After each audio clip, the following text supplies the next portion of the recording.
그날 무슨 일이 있었을까?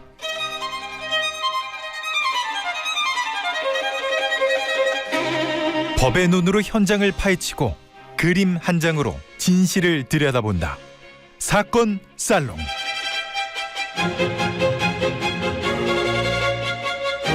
김태현의 정치쇼 3부 사건 살롱 2부구나 2부 사건 살롱 두 변호사와 함께합니다. 양변 백변이 안녕하세요. 네, 안녕하세요. 잘 있었어요? 뭐 일주일 됐는데 뭘 그런 걸 물어요? 앵커가 이상해요. 아 그래요? 두 남자가 이상한 게 아니라. 그러니까. 오, 야 날카롭다. 약간 업돼 있어 항상 우리 들어오면 네. 혼자 신나가지고. 반가워서 그러지. 왜냐면 아니, 저희가 반가운 게 아니라 저희 되면 이제 주말이다 그러니까. 이런 생각이 이제 곧 끝난다. 백은 아시간 백은 고등학교 1학년 때부터 친구. 양형은 저의 첫 방송 상대. 10년 됐어. 그냥 반가워. 10년이 됐네요 이제 진짜. 세월 빨라요. 반가워서 그러죠. 반가워서. 자 그런데 우리가 웃고 떠들고 싶은데 그럴 수가 없죠. 첫 번째 사건이 요거. 너무 무서운 얘기죠. 예. 섬찟하고 무서운 얘기. 예. 그러니까 사실은 예전에도 보도가 한번 됐던 사건인데 여러 번 나오긴 했어요. 여러 번 나온 네. 사건이거든요. 근데 이제 이 범인 음. 의 얼굴이 이제 이번에 공개되면서 다시 한번 수면 위로 올라왔습니다. 역대 최악의 사이코패스다. 전 봐도 그런 것 같아. 사건 내용 보면. 맞아요. 연쇄살인범 엄여인의 얼굴이 19년 만에 공개됐다. 백변. 엄여인 네. 이 본명 엄인숙이에요. 네 맞아요. 근데 왜 대중들이 엄여인이라고 알고 있을까요? 그동안 이름을 공개 안 네 해서. 맞아요. 친상이 전혀 공개가 되지 않았기 때문인데 예. 범행이 벌어졌던 건 2005년입니다. 근데 그 범죄가 세상에 드러난 지 딱 19년이 됐네요. 이제야 이름 그다음에 얼굴이 이제 공개가 됐는데 이것도 공식 루트를 통해서 공개된 건 아니고요. 그래요? 방송을 통해서 공개가 된 건데. 예, 방송. 예. 네 맞습니다. 보통 과거에 우리가 연쇄살인범 하면 이름 다 기억하죠. 예. 뭐 유영철, 강호순 다 하는데 예. 여기는 엄여인이었습니다. 왜 그랬대? 그러니까 저도 그게 좀 이해가 되진 않는데 예. 이제 그 과거 이 사건을 담당했던 형사들의 얘기를 통해서 이 엄인숙, 엄여인이라는 사람의 인물을 좀 보면 지금 아마 사진 보신 분들은 예. 아실 거예요. 굉장히 미인형입니다. 예. 당시 강남경찰서 담당 형사는 다소곳하고 부잣집 딸처럼 고급스러워 보이는 미인형이었다. 또 탤런트라고 볼 정도였다. 이렇게 회상을 하기도 했고요. 예. 또 요즘에 방송 많이 나오시는 분 권희룡 프로파일러. 예. 그 당시에 직접 대면하기도 했었는데 굉장히 잔혹한 행위를 했었음에도 불구하고 신뢰감을 주는 타입의 얼굴이었고 굉장히 말투도 친절했고 예. 자신이 가진 후광을 무기로 이용한 범죄자였다 이렇게 회상하기도 했습니다. 아니 사진을 보면은 저는 드는 느낌이 뭐냐면 이제 한복 입은 사진이잖아요. 사진이. 그러니까 네. 뭐 예쁘고 못생기고 뭐 이거를 외모 평가를 떠나서 굉장히 단아하다. 인상 자체가 좋아요. 네, 그렇죠. 예, 굉장히 좋은 인상이에요. 예. 그러니까요. 예, 그래서 절대 무슨 범죄를 저지를 것, 예를 들어 범죄를 저지른다고 하면 뭐 사기 뭐 이런 거, 그렇죠. 그건 모를까 강력 범죄를 저지를 사람이라고는 안 보이거든요. 사실 저희 셋이 이런 얘기하는 게 되게 민망한 게 그래도 일반인들보다는 범죄자들을 많이 보잖아요. 저희는 항상 보죠. 예. 근데 그렇게 안 생겼어요. 솔직히. 그렇게 안 생겼어요. 정말 놀라워요. 예, 구치소에 없는 얼굴이에요. 그렇죠. 예. 그러니까 뭐 뒤에 나오겠지만 오죽했으면 구속적 부심에서 판사가 풀어줬겠습니까? 그러게. 근데 그러면 왜 저희가 저렇게까지 얘기를 하는지, 과연 엄여인이 어떤 일을 했는지를 소개를 해드릴게요. 역대 최악의 연쇄보험 살인 사건이다. 이런 얘기가 있던데. 백변. 일단은 시작은 이렇습니다. 2005년 4월에 서울 강남경찰서에 방화 미수 혐의로 20대 여성이 체포가 됩니다. 근데 그때는 그냥 단순한 방화 미수 사건이었거든요. 근데 이 사람이 단순한 범죄자가 아니었고 이제 이 여성의 여죄를 수사하다가 경찰들도 놀랄 정도였는데 그 주변에서 죽거나 다친 사람이 8명이었습니다. 그러니까 이게 보니까 뭐 지금 주변 화면 저희가 네. 저희 SBS 그것을 알고 싶다에서 보도됐던 맞아요. 화면인데 도표가 이게 가계도가 있어요. 가계도. 그러니까 주변의 사람은 거의 다 죽거나 심하게 다쳤죠. 예. 대부분. 예. 그러니까 일단은 시작은 남편이었습니다.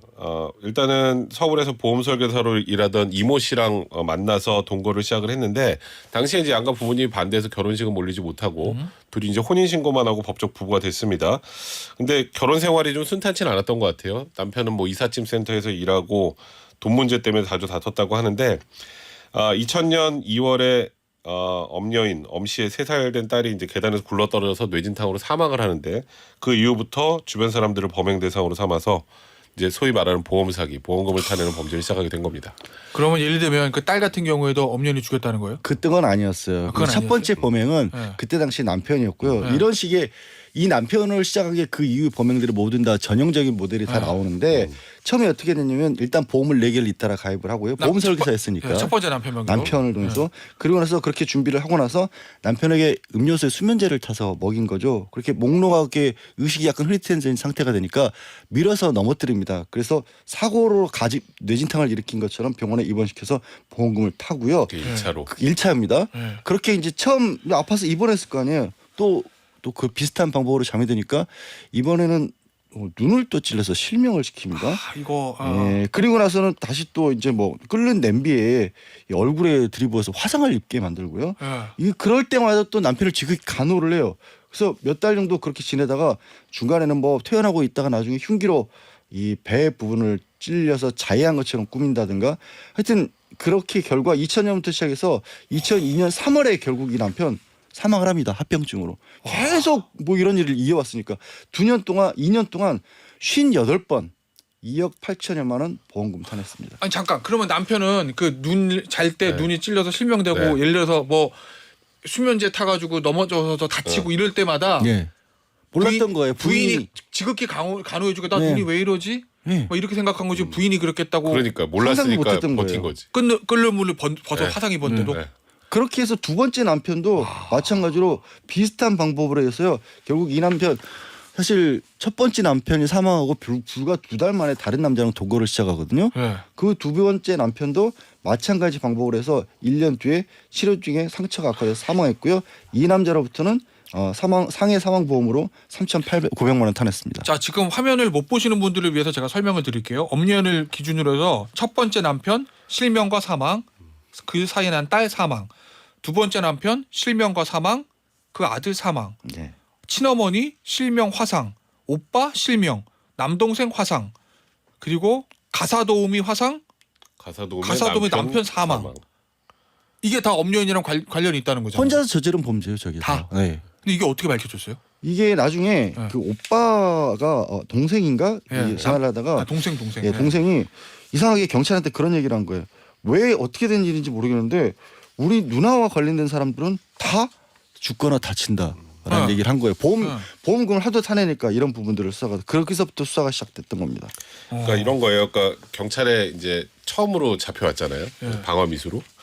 갑자기 이제 막 조사받으면서 막 굉장히 불안 증세를 보이고 막 이상한 행동을 반복합니다. 뭐 혼잣말을 막 중얼거리고 불안감 보이면서 거품 물고 쓰러지고.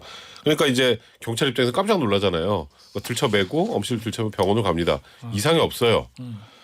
이런 이상 행동이 계속 반복되니까 이 사람이 원래 어떻게 살아왔지 이제 경찰도 의심을 하고 이상하다 생각을 해서 집에 전화를 걸어서 그때 남동생이 전화를 받은 거예요. 그때 남동생의 말이 형사님 저희 누나 옆에 있는 사람은 누구든 죽고 다쳐요. 그러면서 이 어민숙 주변에서 있었던 지금 우리가 조금 전에 도표로 봤던 도표. 얘기를 경찰한테 한 거예요. 네. 근데 그게 뭐 누나가 다 저렇게 했어요가 아니라 누나 주변은 다 저렇게 돼요. 이런 얘기를 하면서 경찰이 이제 제대로 탐문사람에서 이 모든 게 밝혀지게 된 거죠. 근데 처음에 뭐 구속적 부심에서 풀어줬다는 얘기는 뭐예요? 그거는 이제 뭐 저 판결을 위해서 재판을 위해서 구속을 시켰는데 네. 엄연히 자기 딸이 있기 때문에 네. 이 딸을 돌봐야 된다면서 울었는데 그랬더니 그냥 또 구속적 부심에서 풀어줬습니다 판사가 구속을 이어가질 않고 근데 이게 네. 되게 이례적인 게 그렇지. 아시겠지만 2000년대 초반까지만 해도 거의 사실상 구속이 원칙이었어요. 맞아. 네, 그때는 이제 네. 변호사들도 네. 웬만한 사건에 있어서는 구속된다라고 믿고 음주운전만 해도 구속시켰으니까 기본적으로. 네. 근데 구속 적부심은 지금도 일단 구속시킨 다음에 구속이 잘 됐다 못했다를 따져봐서 풀어주는 건데 잘 안 받아들여 주잖아요. 지금 거의 안 물론 이제 되죠. 네. 그때와 다르게 구속 자체를 까다롭게 시키긴 하지만 근데 또 풀어줬습니다. 자 백변 이 네. 사람 엄여인 사이코패스 테스트에서 최악의 점수를 기록했다 이런 보도 있던데 이거 무슨 말이에요? 그러니까 지금 일단은 어민숙 범행으로 밝혀진 거 아까 저희가 도표도 봤지만 3명 살해, 4명은 중상, 또 5명 또 눈을 멀게 했죠. 또 아까 실명. 너무 잔혹해요. 근데 이렇게 해서 타낸 보험금이 한 6억 원 되거든요. 예.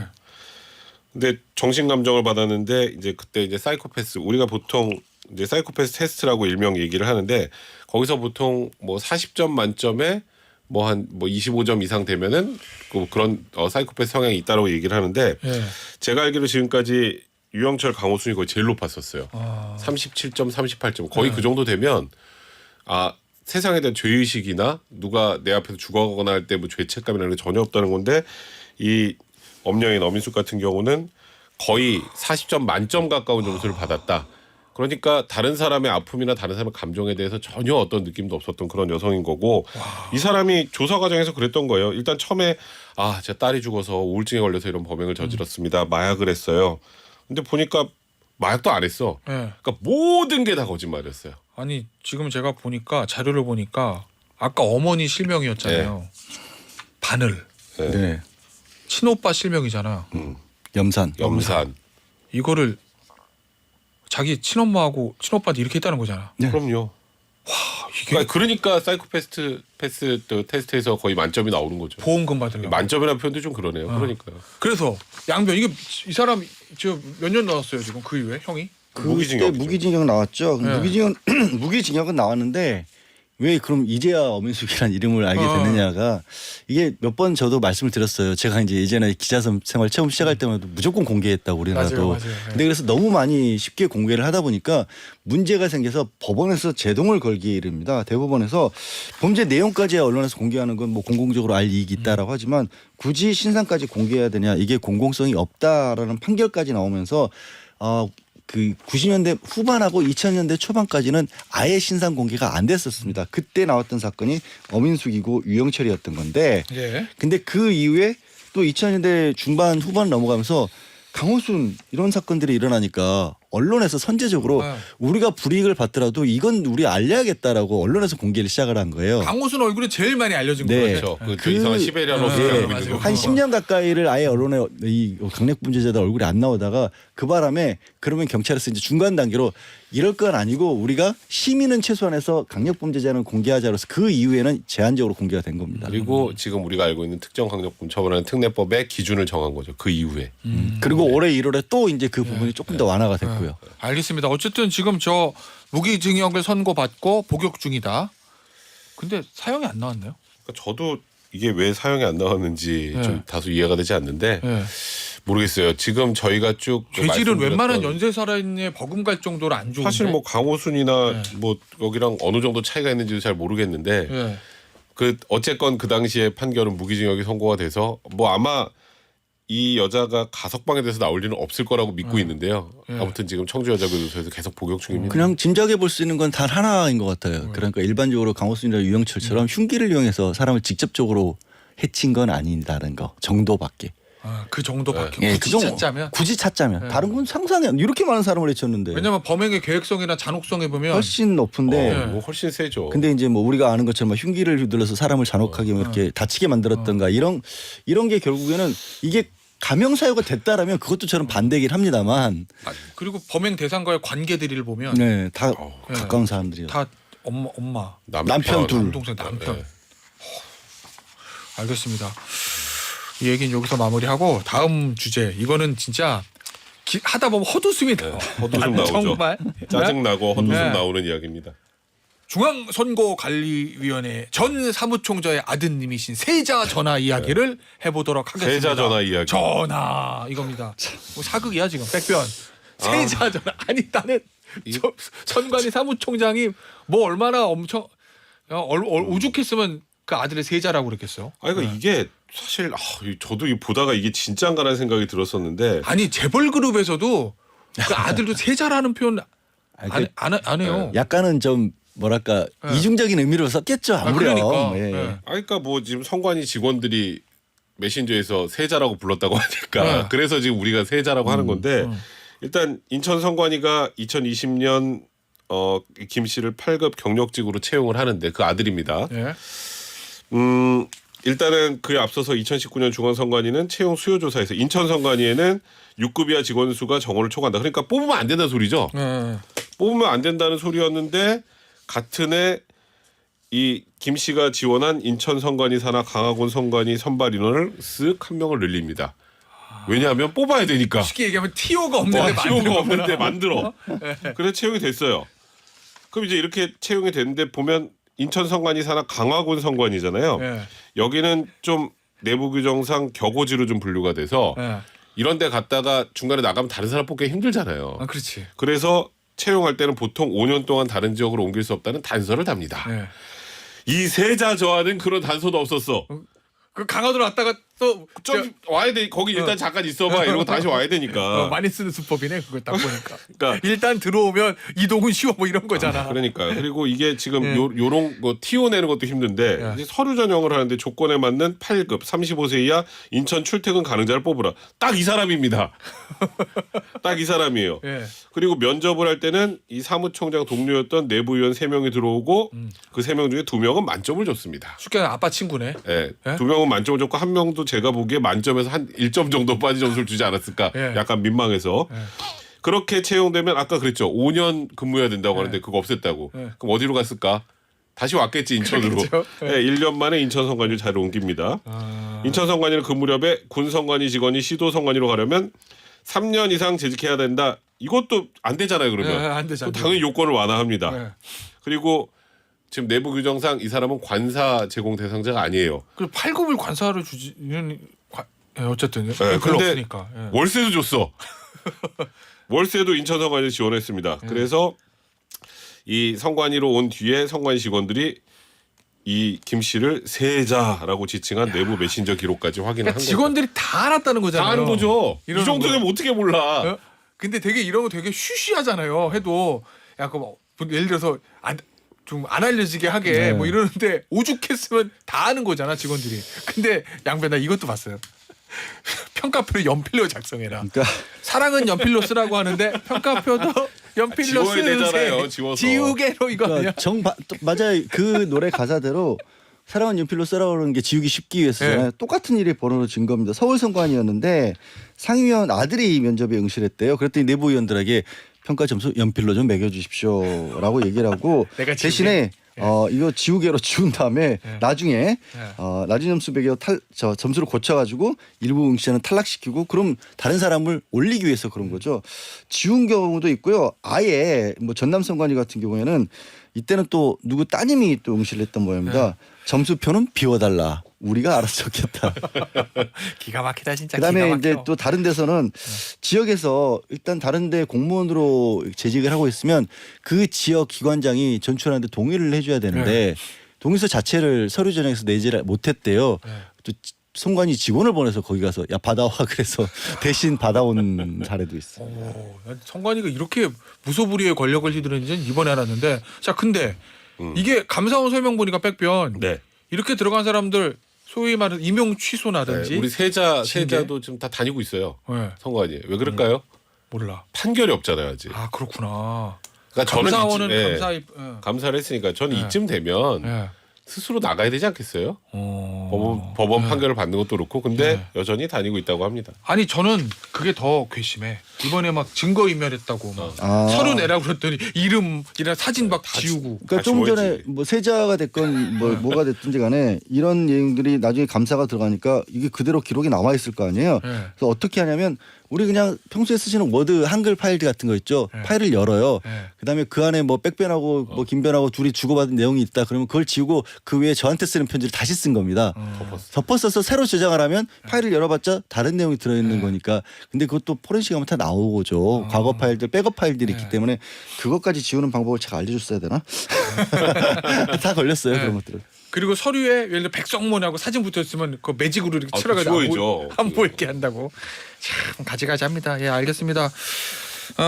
자 오늘은 저 준비된 건 여기까지고 광고 들으면 너무 일찍 가시는 거예요. 그래도 안 돼. 안 살롱드즈 해야 됩니다. 가도 오늘, 돼요? 오늘 그림은 아는 사람이 나오는 것 같은데 갑니다. 살롱드즈.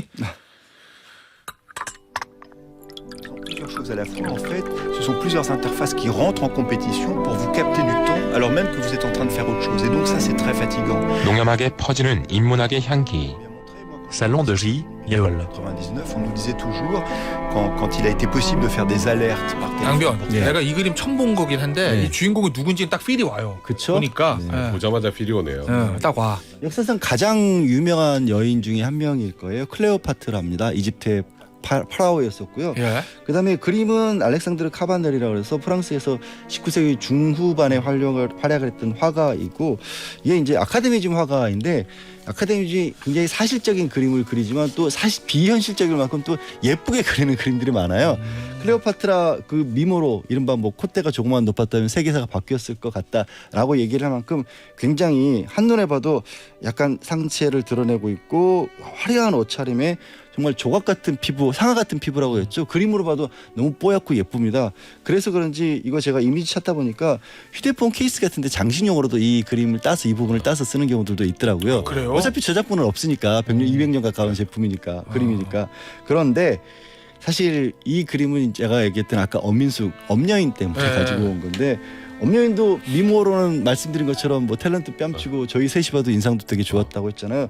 지금 봐도 그림의 클레오파트는 되게 아름다워 보여요. 이 옷차림새도 이집트의 파라오답게 굉장히 화려하고 이국적으로 그려놨습니다. 하지만 앞에 사람들 죽어나가는데. 예, 이 그림의 사실은요. 지금 중요한 포인트는 배경에 있는 사람들인 겁니다. 한 남성은 배를 움켜쥐고 고통스럽고 뒹굴고 있고요. 한 사람은 이미 숨졌는지 다른 사람들에서 실려 나가고 있죠. 이 클레오파트라에 대해서는 사실 역사적 사실과 어떤 전설, 신화 같은 것들이 마구 뒤섞여서 어떤 것이 정설인지는 밝힐 방법은 없지만 일설에 따르면 독약을 실험하는 걸 되게 즐겨했다라는 거예요. 그래서 지금 오시는 장면은 죄수들한테 이러저러한 독약을 시험해보고 어떤 성능과 효과를 가지는지 얘가 어떤 모습으로 죽어나가는지를 보여주는 그런 모습입니다. 사실 휴대폰 케이스로 쓰기에는 굉장히 무서운 그러네요. 그림이죠. 모르고 클레오파트라만 따서 쓰는 건데 아시겠지만 클레오파트라는 이 역사적으로 사실 본인이 17살 때 이집트의 파라오의 이제 그때는 이집트는 근친혼이었으니까 네. 남동생과 결혼을 해서 이제 파라오에 재임을 하는데 권력을 자기 혼자 독점하기 위해서 카이사르를 끌어들였잖아요. 그래서 남동생이자 남편을 쳐내고 그다음에 이집트를 차지했는데 또 다른 남동생은 또 독살을 했다라고 알려져 있거든요. 네. 그렇게 해서 로마로 건너갔을 때도 아마 카이사르를 따라서 로마로 갔을 때 어쩌면 로마 황제 자리도 차지하려는 욕심이 있었을지 않았을까 싶어요. 카이사르도 예. 죽을 뻔한 근데 거야. 카이사르가 죽었잖아요. 암살을 당했잖아요. 로마에서. 그러니까 이집트로 다시 와서 그때는 다시 온 다음에 이제 안토니우스 새로운 집정관을 유혹해서 또 이집트를 차지하죠. 그 유명한 안토니우스 안토니우스 클레오파트라가 되는 거죠. 그다음에 아시다시피 안토니우스가 클레오파트라 때문에 로마를 배반했어요. 그래서 온갖 재물들 다 이제 클레오파트라 바치니까 안토니우스가 또 그때 당시에 이 로마의 실력가였던 옥타비아누스의 그 동생과 결혼했던 사이였거든요. 그러니까 자기 여동생을 배신하고 이집트 여인과 바람이 났으니까 결국 쳐들어와서 이제 안토니우스 목숨을 빼앗는 거죠. 그 결과 예, 아시겠지만 클레오파트라도 극단적 선택으로 세상을 떠났다고 하는데 여기에 대해서도 일반적으로는 이제 코브라를 네. 이용해서 죽었다고 하지만 그때 당시 기후라든가 계절에 비춰봤을 때 또 두 시녀가 같이 있었다는 점에서 독약을 썼을 것이라는 것이 더 정설에 가깝다고 합니다. 그래서 이 스스로 그렇게 많은 폐악을 저질렀고 물론 평가는 달라요. 이집트를 지키기 위한 어떤 행보였다고 보는 사람도 있지만 그렇게 많은 사람들을 독살하고 죽이고 두 남성 정확히 4명의 남편들을 다 목숨을 잃게 만든 여인이었는데 끝내 본인도 이 독약으로 죽었다라고 하는데요. 이 그림을 자세히 한번 다시 보시면요. 이 그림의 정점은요. 클레오파트라의 표정입니다. 저렇게 많은 죄수들이 죽어나가는데 표정이야. 얼굴에 변함이 하나도 없어요. 그러니까 이 카바넬은 요즘 용어로 치면 사이코패스로 이 여인을 그려놨던 거예요. 근데 그냥 처음에 이 얘기를 모르고 보면요. 그저 아름다운 여인처럼 보죠. 겉으로 누군가를 판단한다는 게 이렇게 무서운 겁니다. 위험한 겁니다. 왼쪽 그림을 안 보면 진짜 그렇게 보이네요. 네, 너무 예쁘게만 보이잖아요. 맞아. 네, 그러니까 휴대폰 케이스인데 왼쪽까지 하면 못 씁니다 이게. 자 여기서 마무리하고 인사드릴게요. 양변백변이었어요. 감사합니다. 네, 고맙습니다. 감사합니다.